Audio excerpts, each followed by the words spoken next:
masuk Islam. Mudah-mudahan juga si Ahok tanpa malu dan Pak Jesi juga mau masuk ke dalam agama Islam. Di sini saya ingin menceritakan kenapa saya masuk Islam terakhir. Juga saya berdoa karena saya baca hadis riwayat lain, hadis riwayat Muslim, artinya seorang mu'alaf kalau berdoa untuk pribadi kurang dikabul. Tapi kalau seorang mu'alaf berdoa untuk kaum muslimin dan muslimat lainnya, insya Allah tidak ada penolakan, tidak ada penundaan, tidak ada ujian. Hari itu juga akan dikabulkan. Mudah-mudahan doa saya untuk saudara-saudara semua. Dan lain kita doakan saya Pak, agar saya bermati dalam agama Islam apapun yang terjadi. Saya masuk agama Islam bukan karena materi. Saya masuk Islam bukan karena duniawi. Saya masuk agama Islam bukan dipaksa. Saya masuk ke dalam agama Islam bukan terpaksa. Saya masuk dalam agama Islam bukan sering mendengar ceramah Islam di masjid, di televisi, di radio. Saya masuk Islam bukan karena hasil debat. Saya juga masuk Islam bukan karena sering baca-baca buku Islam.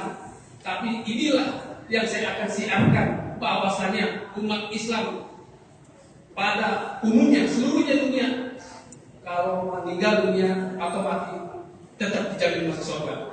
Kenapa saya bisa ngomong demikian? Karena saya orang yang pernah mengalami 39 jam meninggal dunia dan hidup kembali. Itu dasar saya masuk Islam. Saya mengalami mati suri. Mulai dari sekarang saya ingin cerita pengalaman saya untuk mati suri saya. Kenapa? Minta izin dari sekarang 10 menit. Kira-kira ada waktu tak Pak? Ya. Jadi saya meninggal dunia itu kenapa? Bukan karena sakit, bukan karena kecelakaan. Kejadiannya lagi makan siang. Kejadiannya sebab saya masuk Islam bulan Februari tahun 2016. Masuk Islam tanggal 5 April kemarin Pak. Kenapa? Saya meninggal dunia lagi makan siang Pak. Tiba-tiba lagi sedang makan siang jatuh, kesadarkan diri. Istri ribut, tetangga ribut. Saya buru-buru dibawa ke rumah sakit Santa Carlos. Rumah sakit Santa Carlos itu Pak di Jalan Keramat Raya Pak, Salemba Raya, depan Universitas Indonesia. Dibawa ke sana saya, apa kata dokter? Bu, ini laki ibu, tetangga saya menyaksikan, ini sudah meninggal dunia dalam perjalanan. Ditetap Pak jatuh Pak, oh ada. Saya lupa. Buru-buru saya bertolak, dapat beberapa jam kemudian ditolak. Tes saya disemayamkan di rumah duka di mana? Di rumah mertua saya. Saya sudah sempat masuk peti mati Pak. Kayak kulkas pintu 2, badan tertutup, muka terbuka. Untungnya pada saat itu saya belum diformalin.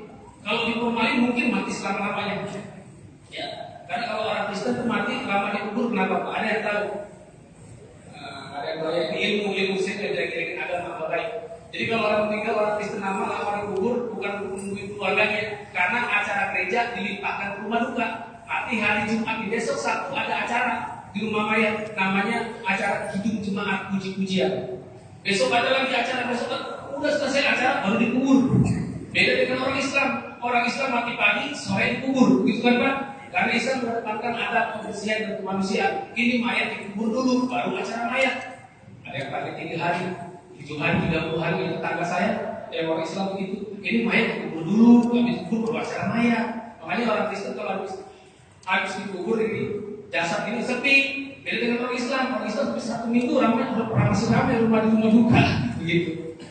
Apa yang saya alami Pak? Yang saya alami itu seakan-akan saya kayak badan ini kayak apa sakit luar biasa Pak. Kayak disilet, kayak nancep silet tubuh ini, kayak disilet-silet.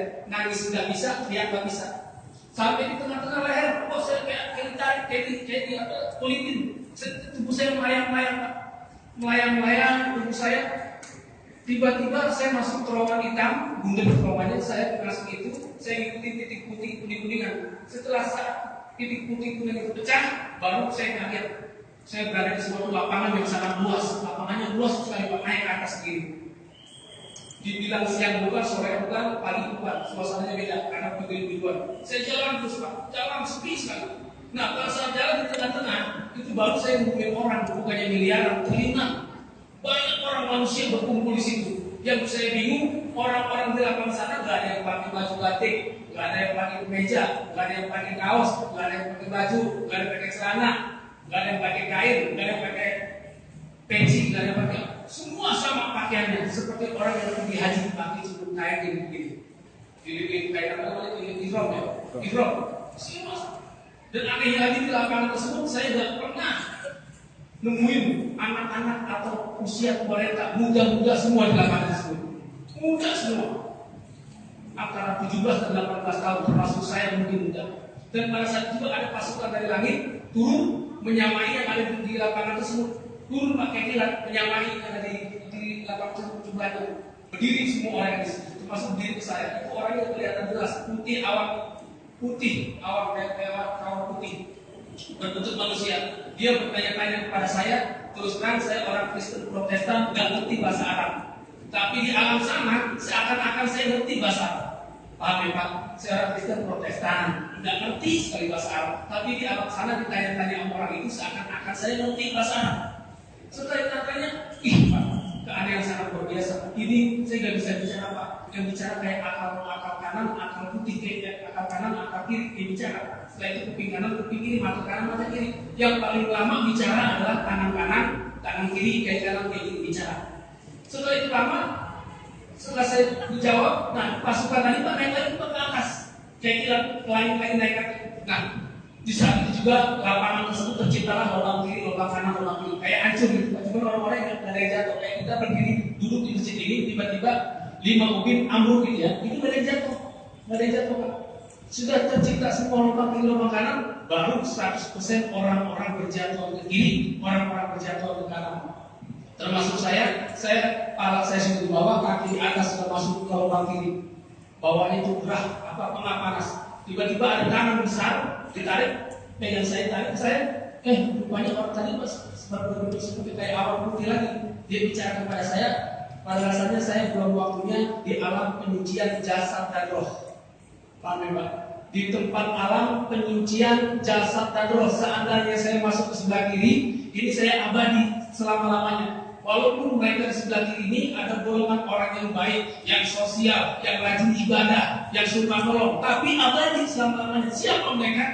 Mereka cuma punya satu kasus dengan Tuhan. Apa kasusnya? Mereka ini adalah orang yang menentang dan selalu menduakan Allah.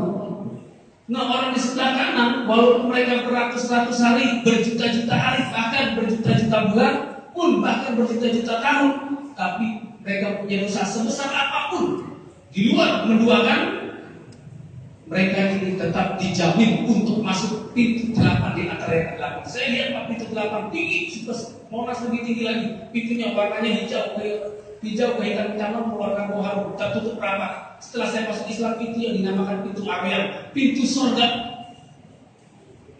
Rupanya umat Islam sesuai dengan janji Rasul Muhammad SAW. Setelah saya masuk Islam, saya tahu benar orang Islam dijamin masuk surga.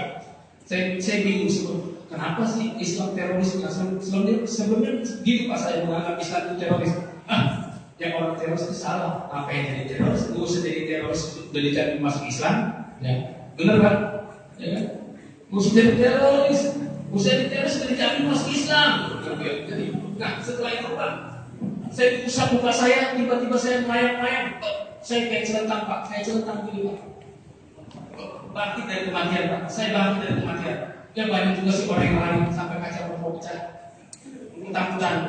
Padahal saya terus terang Pak, selama mengalami kematian itu gak 100% banget. Kecuali orang Islam kalau dipocok bangun serem. Nah kalau orang Islam mati saya pakai jaket Pak, ganteng. Jelas,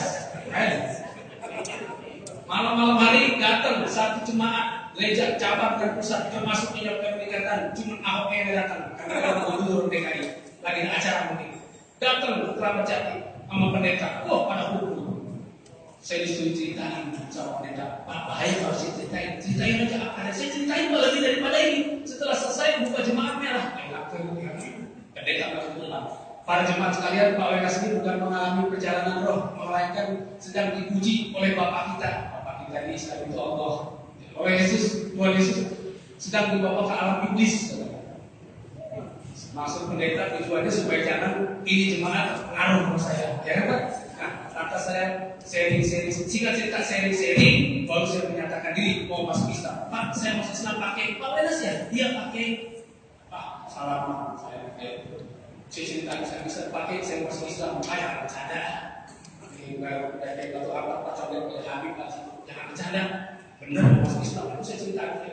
Kalau masuk Islam gampang Pak Wenas ucap 2 kalimat syahadat selesai. Tapi di sini di Ahlus Sunnah apa namanya Bahwa jamaah orang mau masuk Islam harus belajar Islam dulu, ilmu fikih, aksama tauhid 1 bulan sambut kiai sampai habis isya dari sampai jam 11 saya belajar ilmu fikih, ilmu tauhid dari tanggal 5 Maret sampai tanggal 5 April. Lama belajar, meskipun hujan terus belajar. Setelah belajar selesai baru saya mengucapkan kalimat asyhadu alla ilaha illallah wa asyhadu anna muhammadar rasulullah. Tanggal 15 April ini kenang-kenangan saya. Kiai ini orang tajir, Pak, orang paling kaya di Batu Ampar.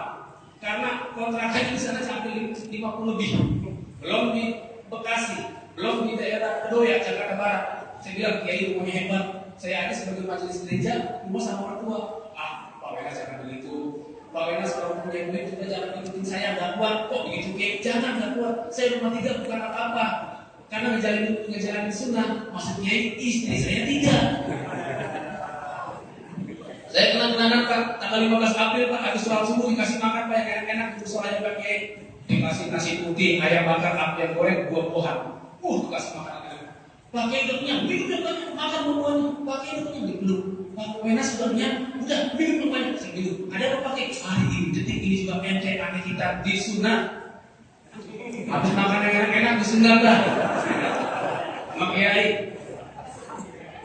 kasih makan yang enak ke sunat, baru habis disunat saya diganti nama dari Johannes Talroga Wenas menjadi Muhammad Al-Farisi Wenas.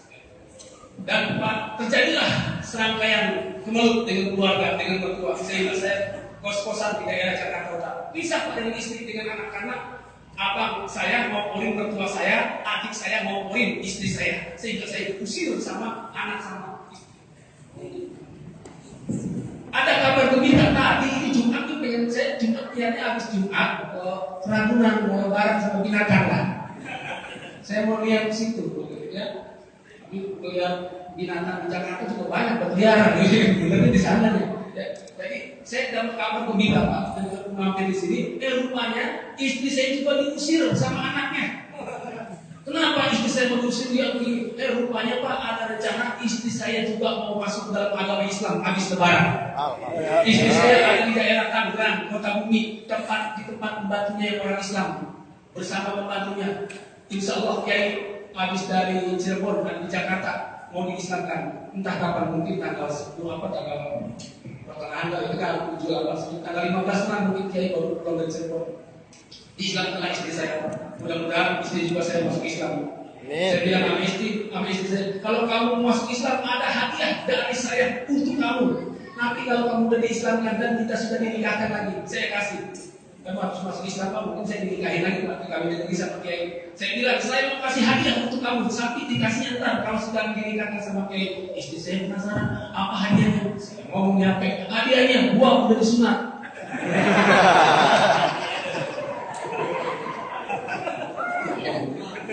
Jadi kita gak lama-lama Pak, doain saya Pak agar saya mengandalkan agama Islam. Habis dari sini saya langsung Tangerang. Jadi dia itu Ragunan, mau ngilang stres, Ragunan, banyak HP, banyak SMS. Pak Wenas balik lagi, pimpin kami di gereja. Jangan khawatir masalah rumah di Kelapa Gading ada. Amin. Saya balas, gua gak mau mati 2 kalinya.